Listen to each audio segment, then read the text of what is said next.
അതായത് നമ്മളെ വീട്ടിലൊക്കെ ഏറ്റവും കൂടുതൽ ആവശ്യമുള്ള ഒരു സാധനമാണ് ഈ കൊത്തളങ്ങ എന്ന് പറഞ്ഞിട്ട് ചെറിയൊരു ജീവിയുണ്ട്. നമ്മളിങ്ങനെ ഈ പഴങ്ങളിലൊക്കെ വന്നിരിക്കും. വളരെ കുഞ്ഞു ഈച്ചയാണ്, പക്ഷെ അത് വലിയൊരു ശല്യമായിട്ട് തോന്നാറുണ്ട്. അതിൻ്റെ ശല്യം 100% ഇപ്പോൾ ഈ കിച്ചൺ ഡൈജസ്റ്റർ ഉപയോഗിച്ചതിന് ശേഷം നമുക്ക് അനുഭവപ്പെടുന്നില്ല. അതുപോലെ തന്നെ ഹൗസ് ഫ്ലൈ ഈച്ചയുടെ ശല്യം 100% ഇല്ല എന്ന് തന്നെ പറയാം. പക്ഷേ ഈ കിച്ചൺ ഡൈജസ്റ്റർ വന്നതിന് ശേഷം ഈ ഈച്ച എന്ന് പറയുന്ന ഹൗസ് ഫ്ലൈ എന്ന് പറഞ്ഞ ഈച്ച തീരെ ഇല്ലാത്ത ഒരു അവസ്ഥയാണ്. നമ്മുടെ വീട്ടിൽ നിന്ന് ഒരു ഈച്ചയും വളരുന്നുമില്ല, പ്രത്യുൽപാദനം നടത്തുന്നുമില്ല എന്ന് 100% നമുക്ക് പറയാൻ പറ്റും.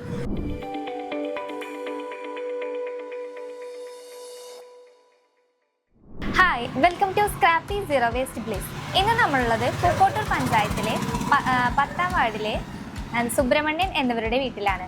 അപ്പം നമുക്ക് നമ്മുടെ ഡൈജസ്റ്റർ യൂസ് ചെയ്തിട്ടുള്ള ഗുണങ്ങളും കാര്യങ്ങളൊക്കെ ചോദിച്ചറിയാം.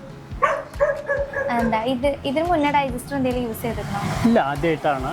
ആദ്യം നമ്മൾ ഈ കോമൺ ഡൈജസ്റ്റർ ഉണ്ടായിരുന്നല്ലോ, അതായത് ഡംപ് ചെയ്തിട്ട് അതിൻ്റെ മുകളിൽ PVC ടൈപ്പ്, അതും പിന്നെ കാര്യമായിട്ട് ഉപയോഗിക്കേണ്ട അവസാനം വന്നിട്ടില്ല.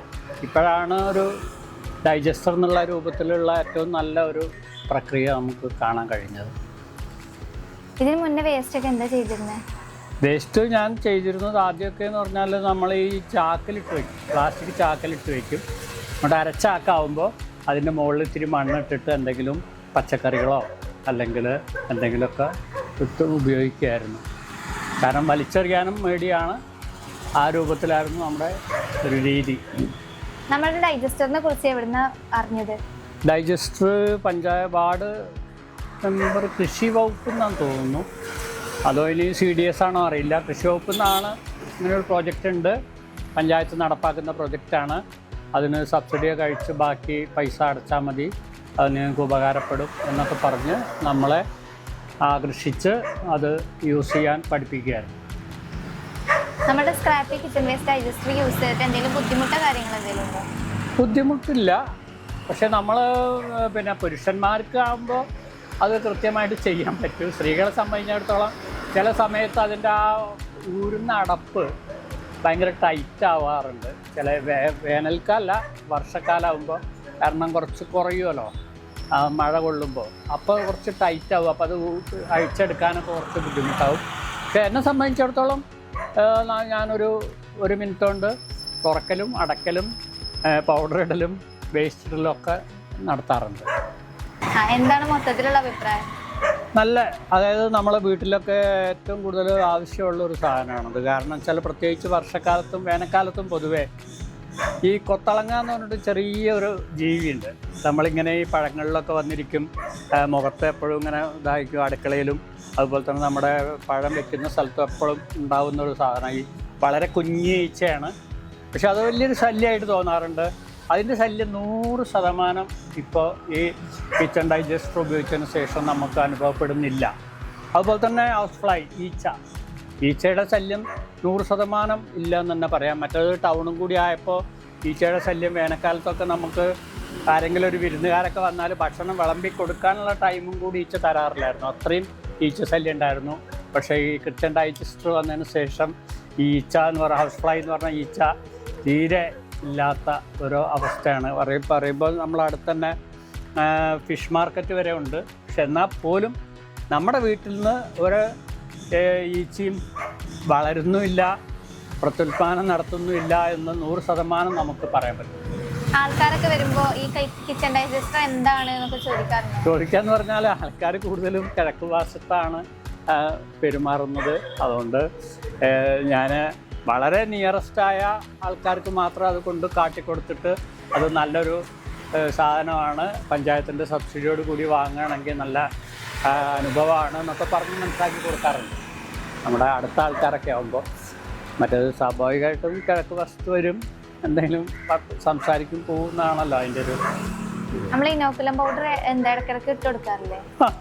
ആഴ്ചയിൽ ഒരു ദിവസം നിർബന്ധമായിട്ട് ഇടും. പിന്നെ കൂടുതൽ വേസ്റ്റുള്ള സമയമാണെങ്കിൽ 2 ദിവസം 3 ദിവസം കൂടുമ്പോൾ നമ്മൾ ഉപയോഗിക്കാറുണ്ട്.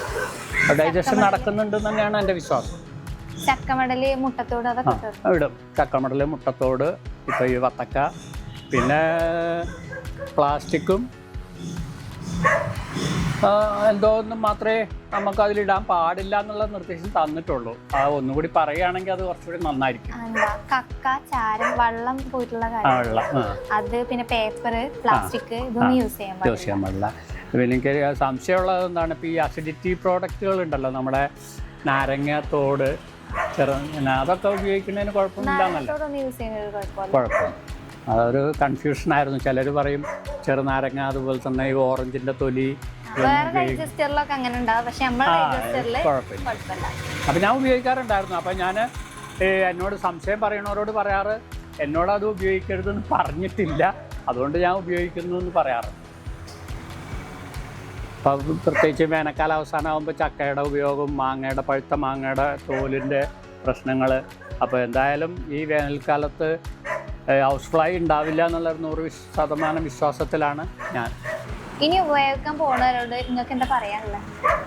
ഇത് ഒരു വീട്ടിനെ സംബന്ധിച്ചിടത്തോളം, ഒരു 5 മെമ്പേഴ്സിനെങ്കിലുള്ള വീടിനെ സംബന്ധിച്ചോളം നിർബന്ധമായിട്ട്, പ്രത്യേകിച്ച് പച്ചക്കറി വേസ്റ്റുകൾ, അതുപോലെ തന്നെ ഈ കോഴികളൊന്നും ഇല്ലെങ്കിൽ നമുക്ക് ഈ മത്സ്യ വേസ്റ്റ്, മാംസത്തിൻ്റെ വേസ്റ്റും ഒക്കെ ഡിസ്പോസ് ചെയ്യാൻ ഏറ്റവും നല്ല ഒരു വഴിയാണ്. ഏറ്റവും കുറച്ചാണെങ്കിലും ഒരു കിലോ വരെ ഉണ്ടെങ്കിലും നമുക്ക് ഒരേ സമയത്ത് യൂസ് ചെയ്യാം. പക്ഷേ വളരെ കുറച്ച് വേസ്റ്റുകളൊക്കെ മറ്റ് ഡൈജസ്റ്ററിലൊക്കെ ഉപയോഗിക്കുക എന്ന് പറഞ്ഞാൽ വലിയ ബുദ്ധിമുട്ടുള്ള കാര്യമായിരുന്നു.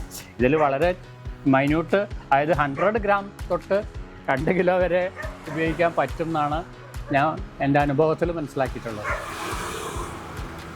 അപ്പോൾ നമ്മുടെ കിച്ചൺ വേസ്റ്റ് ഡൈജസ്റ്റർ കണ്ടു, നല്ല രീതിയിൽ യൂസ് ചെയ്യുന്നുണ്ട്. 1 വർഷമായി യൂസ് ചെയ്തു എന്ന് പറഞ്ഞു. ഇനിയും അതുപോലെ തന്നെ നല്ല രീതിക്ക് യൂസ് ചെയ്യുക. ഞങ്ങളുടെ കൂടെ ഇത്രയും സമയം സ്പെൻഡ് ചെയ്തതിന് താങ്ക് യു. നമ്മളിപ്പോൾ ഇവരോട് സംസാരിച്ചു. അപ്പോൾ കുറേ ആൾക്കാർക്ക് എന്തൊക്കെ ഇതിലേക്ക് യൂസ് ചെയ്യാൻ പാടില്ല എന്നുള്ള അറിയില്ല.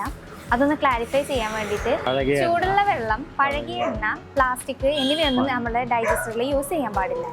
ബാക്കിയുള്ള എല്ലാ ജൈവ മാലിന്യങ്ങളും നമുക്ക് ഡൈജസ്റ്ററിലേക്ക് യൂസ് ചെയ്യാൻ പറ്റുന്നതാണ്.